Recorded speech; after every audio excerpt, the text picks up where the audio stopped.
ចាំលួងស្រីដើម្បីនួនល្អងចាំយូរប៉ុណ្ណាក៏មិនថ្វីបងស្រឡាញ់ស្រីតាំងពីប្តីអូនមិនតន់ស្គាល់បានត្រឹមលួងខ្លួនឯងទោះបី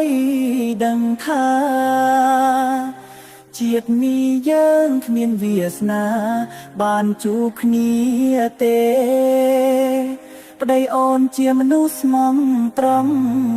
នួនល្អងក៏ស្រឡាញ់គេដែរចង់ឲ្យដឹងថាបងនៅស្នេហ៍នៅតែស្រឡាញ់